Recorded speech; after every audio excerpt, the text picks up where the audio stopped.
Okay, I'm here again with Alex Kruglov. We're going to talk about our third topic, which is Pop-In. Alex is the founder and CEO of Pop-In, and we're going to first, Alex is going to describe what his company does, and then I'm going to push him into the so what. How can this help writers and other content creators? So, with that, Alex, just tell us a little bit about what Pop-In is, kind of your what it can do, and then a little bit about just why you decided to found the company, what was the unmet need, etc. This is our logo, by the way. So I'm sort of wearing our merch. This is you got to always be selling, my friend. Always be selling. Yep. So pop in, and just for those of you, so pop in. There's a dot in the name, so it's pop.im, which is also the URL. If you type it in, it gives you links to download the app. It's a mobile app on Android and iOS, and it is a place where people spend quality time together. The way they do it is through a combination of video chat and gameplay. So multiple people are on video at the same time. Not unlike this, we're using Zoom to record this. And except that the user interface includes gameplay at the same time. So there's two formats in which people engage with each other. One is what we call the sort of small format, where you have 4 players and they're playing games like Hearts and Spades, other games that you're familiar with, card games, dice games. And the core thing is that they're on video and audio at the same time as their gameplay. So it feels very similar to playing in your living room or your dorm room with your friends or family members. There's a sense of intimacy and a sense of kind of togetherness. And we specifically specialize in bringing people who don't already know each other together. So in many ways, we're kind of a matchmaking app where even if you don't bring your existing friends into it, we match you up with others to play with.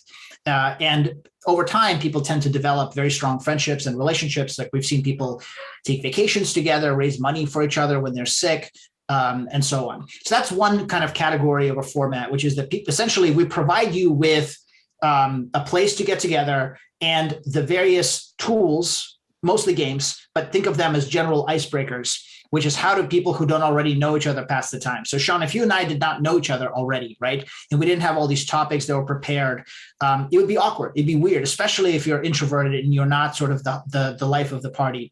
Whereas if there's a game to play, we can be quiet and, we just start playing the game. Then we start taunting each other and giving each other shit, and all of a sudden we know each other's kids' names and we know where we grew up and all that kind of good stuff. And it's really, really special, like the nature, how quickly it is that people develop relationships and friendships.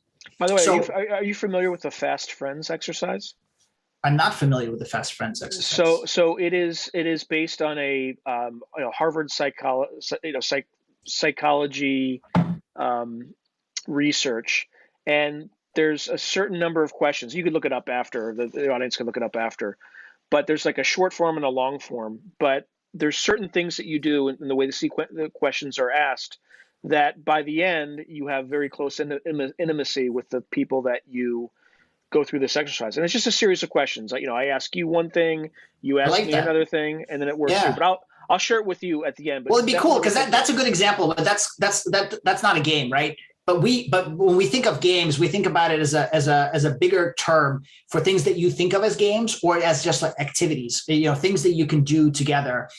Within the next couple of weeks, we'll be launching crossword. And crossword you think of as a singular activity, but imagine if you could do crossword together with other people, which you kind of do anyway, right? If you have the newspaper in the olden days, because you and I are both old enough to remember newspaper crosswords, you would sort of ask somebody, hey, what's whatever the question is, starts with the letter B and ends with the letter with the letter E. And so doing crosswords together and then maybe even doing it competitively in groups where you're competing against another group, that kind of stuff is really fun and enjoyable. So go ahead. So let's say I go to the site, I download Pop-In. App. Yeah. Yeah. Go to I download the app onto my iPhone.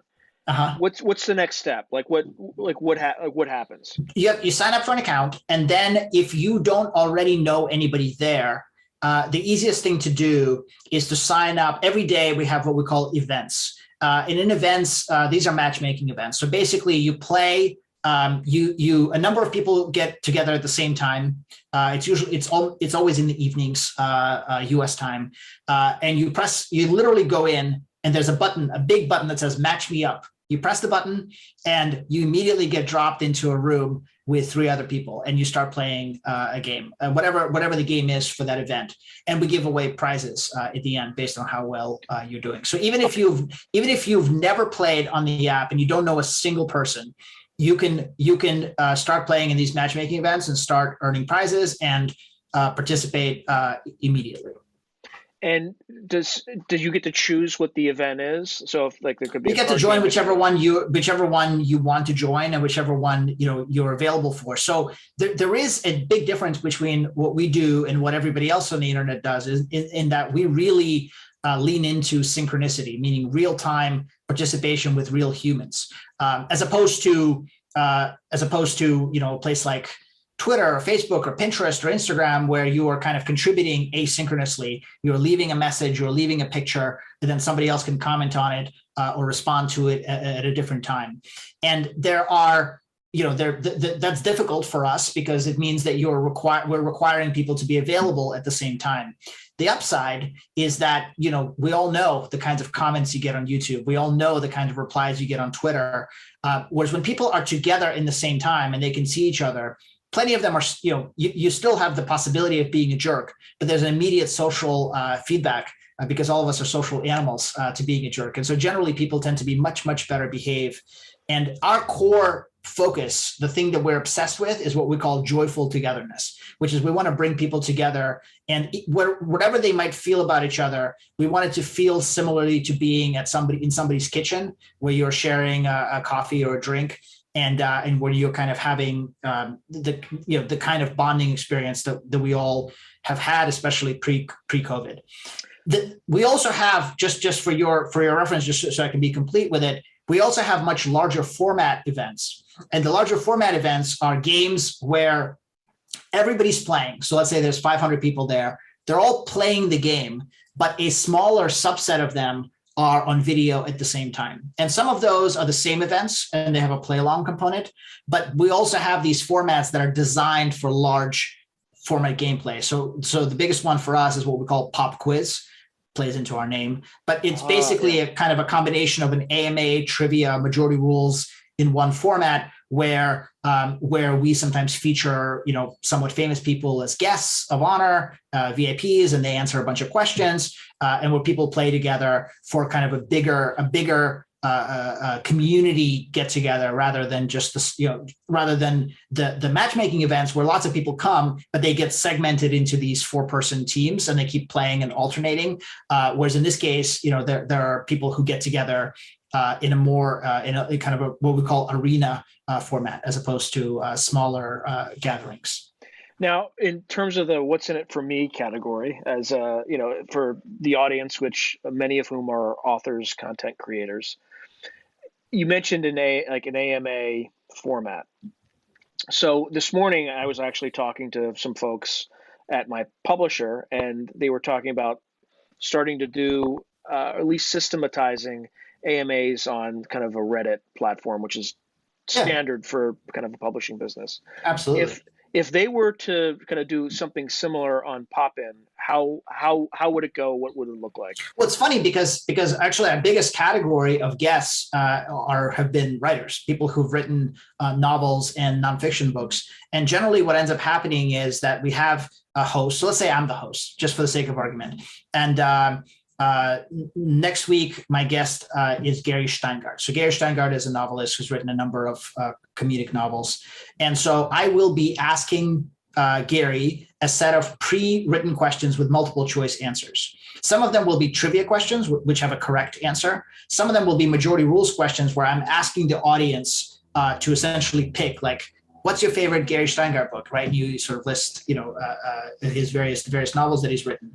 And some of them will be questions for Gary about his book, about other things in his life where the audience is trying to figure out what answer he's going to give.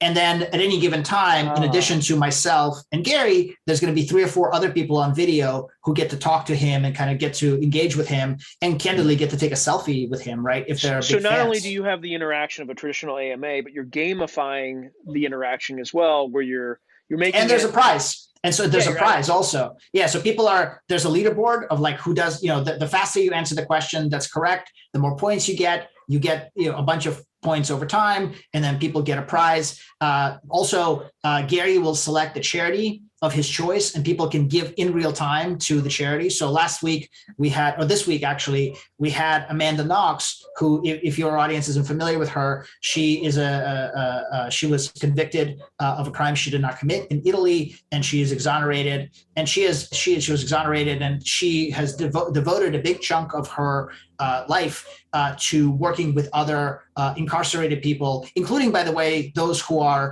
were guilty of the crime that they committed, to essentially unlock their humanity. So her charity of choice was this charity called the Frederick Project. And so people were literally giving, as Amanda, who was an incredibly powerful public speaker and was very engaging, as Amanda kept talking, people kept giving more and more in real time to the charity of her choice. And so obviously, if you wanted to be more, less selfless, you could sell your book, right? And people can instead be buying your book in real time, or just giving you money. Or like you could have a giveaway. Style. You could have a giveaway of the book on the. So we had, that was right. So we had a writer named Sergey Young who wrote a really interesting book about longevity. How to live to 150. And in his case, so the top 6 people on the leaderboard, he gave away the book. And what he did is he digitally wrote each one of them, not just a signature, but a full dedication, and then essentially printed it out, put it on the books, and mailed them out. So that's another great example. I mean, you could also, because you're on video with the person, you could also do a screen grab of the video. So now you have yourself on video. So we had Will Forte, Saturday Night Live, and creator of Last Man on Earth, and a number of other one of the funniest people on the planet. And there were people there who were like the world's biggest fans of Will Forte, and Will was delighted. He is in his house, very, very safe and not feeling assaulted the way you would in a restaurant if somebody's approaching you, right? Right. And he was delighted to take a virtual selfie with these people who, like, for them, it was the greatest day of their lives. For him, it was 2 minutes of his time. And then the screen grab, is that just something that's part of the app? Yeah, of course. I mean, but that's true of like any app. You can just take a screen grab right when you're there. Well, I'm talking about like recording like the video. Like, let's say you wanted to set up an AMA, but you wanted. Generally, we don't. We generally don't record officially, but we will usually do. We'll usually record it ourselves and then publish like little clips. So if you go to our Twitter profile or our Instagram, you'll see there's little tiny clips of Will Forte and Amanda Knox and Antoine Wilson and various other folks that we've had, Eric Alexander and so on. Okay, which makes it, would increase the proclivity for people to attend, right? Yeah, I mean, there's I mean, the reality is anything that's happening in real time means that you will always have a smaller total audience than you would have if it was asynchronous, right? Like YouTube style. The upside is that there is a sense of FOMO, fear of missing out. Like, oh my God, I get a chance to, like, it's one thing to watch a recording of Will Forte talking about Saturday Night Live, and it's another thing in real time to watch him have to pick who he would be on a desert island with from his SNL castmates, right? Like that 30-second of him deliberating and like painfully trying to select who it's going to be. Is it going to be Maya Rudolph or Kristen Wiig or Jason Sudeikis? There's something there that's like very, very interesting. Like you're feeling it. You're in the same room as him. And by the way, you want him to pick whatever you picked. Like, come on, it's Fred Armisen. Come on, it's Fred Armisen, right? And then he picks Kristen Wiig, and you're like, God damn it! Like that emotion is very, very real, and it's worth something to people. And it's there's something there that's akin to a Patreon or a Cameo. You asked about monetization when it comes to like the relationship between you and your audience. So when it comes to writers, or when it comes to people who are in your orbit, the ones who would do really well in our app are people who have a passionate audience. So it's not about size, right? YouTube is about size. So YouTube is about the total audience that you're going to be able to reach, which comes from how popular you are coupled with how provocative you are, right? And then you make money from advertising. On Pop-In, it's really about the passion of your audience. You're much better off if you have 50 people who really, really, really enjoy listening to you talk or hanging out with you than if you have 500 people who have vaguely heard of you. Now, this is a very non-writer question. This is a very HBS question. How do you make money? How do you monetize? What's the kind of the high-level economic model, revenue stream? We were very early into the world of what's now called Web3 cryptocurrency. So the way our app works is that when you play, it's a traditional play-to-earn model. So you play, and in playing, you earn cryptocurrency. You earn more if you play well, and you earn more if you play more. And when you say play, you mean the celebrity that's on the. Well, that's an example, but just play spades. Play a game of spades in a matchmaking game. Just how well you do on the leaderboard of the tournament, and then you could spend that cryptocurrency on various digital and physical items like this that you can get inside the app. Excuse me. And then we also have we haven't launched it yet, but we have a subscription. Which gives you discounts and it gives you more of an opportunity to participate in exclusive events and stuff like that. But the cryptocurrency is a real currency that has real world value. So as a creator, people can tip, right? So people tip each other all the time. And that's how we also raise money for charity and other things. So if people tip you because they have significant holdings of the cryptocurrency, especially people who've played for a long time, you can generate some income from that. Not unlike the same way that you would generate income from Patreon or Cameo for people, paying you to do various things. We are not believers in the advertising model because we're in a kind of we're in a very intimate setting. So advertising doesn't make sense in that setting. We're not against it for others, but for us, it's really all about these microtransactions.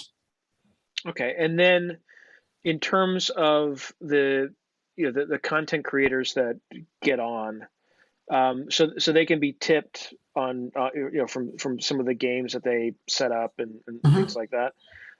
What other sorts of advantages do would a kind of a well-established author have in terms of, like, it's not, I'm sure you're not going to really. Well, there's not a lot of places, especially for authors, where they can have an intimate relationship with their reader. So the only analogy is doing a reading in a bookstore, right? That's right. Which authors do all the time. But typically, even there's a big room of people. They're usually asked to read a chapter, which kind of takes a long time, and they don't really get in a deep conversation. Sometimes they do, and there's people who raise their hand and ask questions. But there's something really, really intimate about being in this virtual setting. And oh, by the way, you can get people from all over the world and people from small towns or people who don't go to bookstores. What's also interesting is when and I've witnessed this many times, when a author develops a relationship with somebody who doesn't actually have any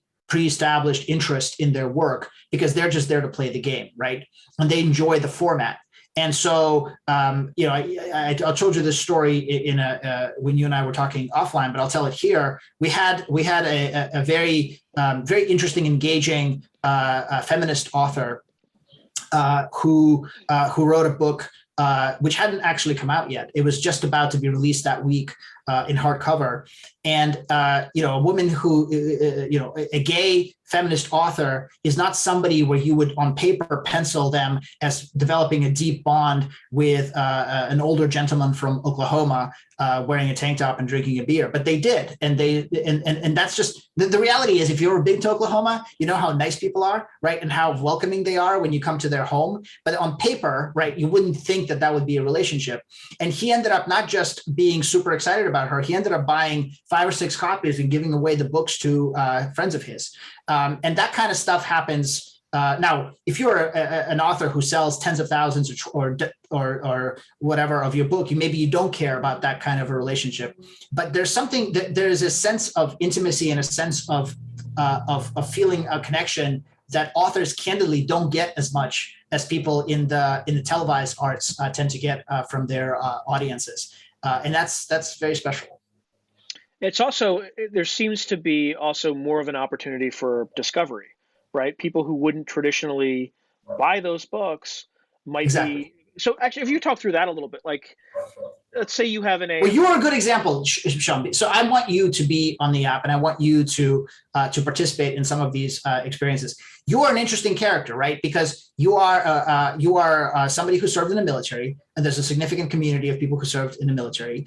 You are from, and I apologize for saying it, but you're from the Midwest, so you kind of represent. Oh, Delaware. So yeah, people don't. I guess Delaware's coastal, but I think of you as a more of a Midwest type. Maybe it's because of the so we're also very heavily not herbal, sort of urban coastal type community. We tend to be more representative of smaller cities. Now we have plenty of people from big cities, obviously, but the reality is, but on a per capita basis, we're more representative of sort of small town. Oh, that's interesting. America. Actually, I would have thought it would have been the reason opposite. For that is because people in New York City have a lot to do, right? There's plenty for them to do. Whereas if you're from a smaller town, you have fewer options of what to do at night, and also you tend to be, you're more likely to have a family. And so you're a caretaker. And so your kids go to bed and you get on Pop-In, as opposed to like you're in your 20s and you're going to go out with your friends and drink and go clubbing and stuff like that, which is more of a big city. What are the demographics like there? Because by the way, I would love to do that. So we're a little more female than male. So we're about 54% women. The rest are men.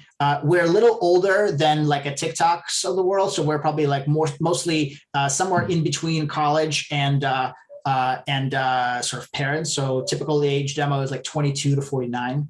We are overrepresented in caretakers. So people who are taking care of younger kids, people who are taking care of parents, and a little bit overrepresented in smaller towns. Very Canadian and US focused, but there's folks from all over the world. The reason it's a little bit more Canadian and US focused is just because of English language, just people speaking English to each other. We have not done it. We have not really gotten big enough to localize yet, although we have a ton of Spanish speakers. And then the other one is just time of day. So, our events tend to be on the kind of the US time calendar, as opposed to UK or Australia or Ireland or whatever else. But yeah, sorry, let me just finish the point about you, Sean. Because so you're serving in the military, and then you have some UFO stuff, sci-fi stuff, conspiracy stuff, military stuff. All of that, as you know, is really interesting to people. But until you've broken through the clutter and become well known the way Seth Rogen or whoever has, it's very hard for you to stand out, even on YouTube, right? You have to really think about how to title things, how to break through algorithms, how to get onto various playlists. Whereas on Pop-In, people will give you a shot just because it's a thing and they have the opportunity to earn kin or currency in playing with you. And then all of a sudden they actually might like you. And it's more intimate. Exactly. Well, and they actually get to know you, and you're a kind of person who is much more easy to like if you're actually interacting with you than if you're just listening to you rant. Yeah, I haven't ranted yet. I haven't ranted too much yet. So that's good. But man, can I rant. So I think this is the last question, because I think we have like 7 more minutes. So I want to make sure. So let's say, and I'm going to try to depersonalize it. Let's say, well, maybe I'll personalize it with one of my, I probably shouldn't say his name, but there's many authors in my anthology that's coming out in March. And so let's say I take one of those authors and they have and you insert me, whatever, but I have, they have a Pop-In. Okay. Uh-huh. What would that look like? It's like, let's say you set up an AMA, right? So we don't call it an AMA. We just call it, it would be a pop quiz event. We would schedule it in advance. We would get somebody, ideally the first time, we get somebody to host it who is a known person within Pop-In, just so that there's a sense of recognition. That person would come up with something to, essentially they would pre-write these multiple choice questions for your friend. And that would be the first time that person is introduced to Pop-In. And then almost always people will be like, I like this person, right? Like they send them a friend request. They want to be, and then next time they would set up an event where they are interviewing you, or they're spotlighting a friend of theirs, or they're doing a trivia, right? So at trivia, you don't need to have a VIP guest. You can just run through a set of trivia questions. So I'll give you examples of, we have these standing pop quiz events. There's one called That's My Jam, and the woman who hosts it, actually, she is a veteran. She lives in Hawaii, and she's just a truly wonderful, joyous person. And she plays music. So she plays like 40 or 50 songs. It lasts like 3 hours, and people just jam together and they're trying to guess what song it is, right? It's that simple, like that simple format. There's another one with a woman who's a college student in Louisiana, and she hosts a choose your own adventure format. So she's a writer. She wants to be a Hollywood writer. And what she's doing is she's pushing her intellectual boundaries by basically having people go through a story where they're choosing your own venture, meaning whatever the audience votes is what ends up happening.